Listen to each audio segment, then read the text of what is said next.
Hi everyone. This video will give you guys a brief kind of overview of the United Nations Convention on the Law of the Sea, in particular how this relates to our boundaries, our discussion of boundaries, and how we deal with boundaries when we get up to the ocean. So really between the 1970s and 1980s, the United Nations continued to meet over a series of different conventions to really start talking about how do we designate boundaries as we get into the ocean. And in particular, this was due to the fact that many resources were continuing to be found at the bottom of the ocean, and people or countries were having more and more access to them. And so there continued to be more and more conflicts over who owned those resources underneath the ocean.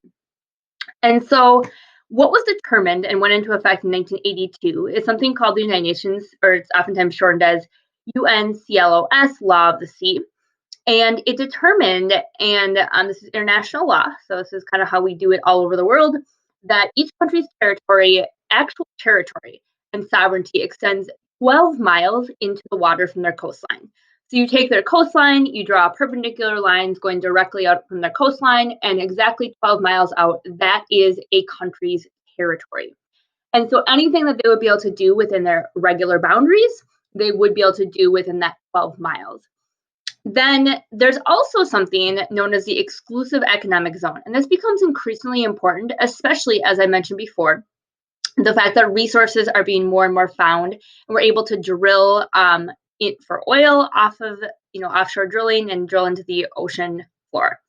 So 200 miles out from your coastline is something called a country's exclusive economic zone. And this is where a country has exclusive rights to exploration, resources, and energy production, and are able to extract those resources.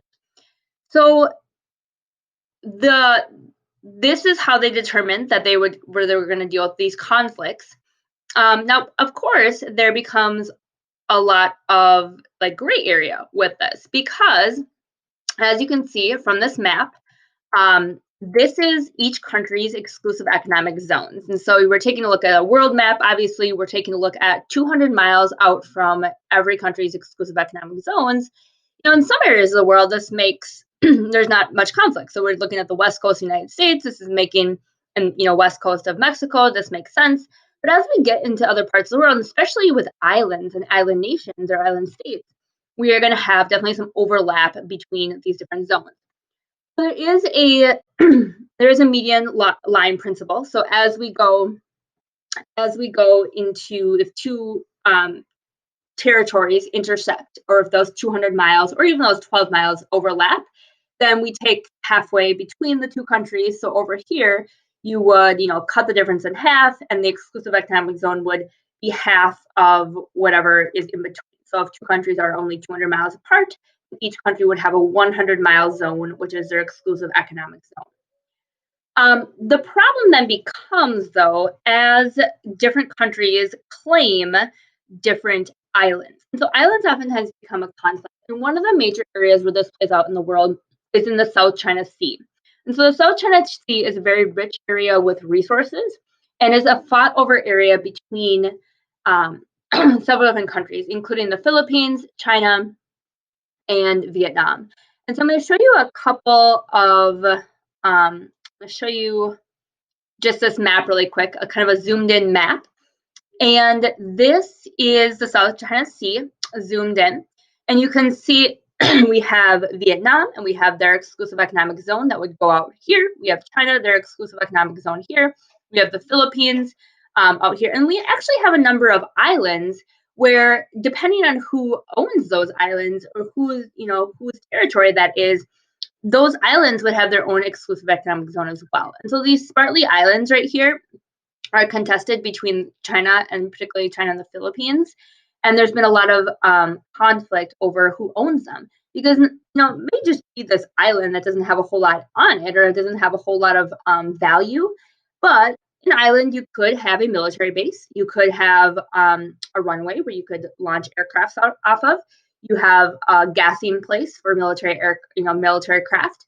But you also have the surrounding area and the resources, and particularly oil, which is the very valuable resource that is oftentimes fought over. And then China has been accused, and there's evidence that China has been building islands in the South China Sea. And so I do have a video, and so obviously they're doing that, they're building these islands not only to have more territory, but mostly just for the resources involved in the surrounding area of these islands. And so there has been a lot of contention about this island building that China has been doing and has been accused of. So on this PowerPoint, I'll put it in the Schoology folder. I do have, I'm not going to show you the video, but I have this video that explains a little bit more about why China is building these islands in the South China Sea, and then obviously how that is leading to conflict and has even brought the United States into the conflict over the South China Sea. The next topic I'm going to briefly go over is going along with the United Nations Law of the Sea, the concept of a choke point. And so a choke point is a narrow waterway, and a choke point can actually be found on land as well. But for this particular conversation, we're going to be talking about waterways that serve as choke points. It's a narrow waterway, oftentimes such as a strait or a canal. So it's a narrow strip of water that is in an important shipping lane. And so as the ships try to get through that choke point, it slows the amount of shipping that can take place within it. And so you may have choke points, let's say up here in Canada, or you might have them, in other parts of the world. But these are oftentimes, we really talk about these when they're in really areas that are really important for shipping. And so some of the most important choke points in the world are the Strait of Hormuz, which is right here along the Persian Gulf, which is where a lot of the world's oil comes from. And so if you are shipping oil out of the Persian Gulf, you have to go through the Strait of Hormuz. And so there is, we'll talk about the rules in a minute about how that takes place. But obviously, if a particular country wanted to have economic warfare, a country, by blocking that particular area, could really lead to a lot of economic devastation. Another area of the world that is a big shipping lane is right here, the Strait of Malacca. And then other ones include the Suez Canal and the Bab el-Mandeb Strait right here. And so you'll see a lot of that kind of, I guess, there's very strategic locations in terms of economic location as well as control.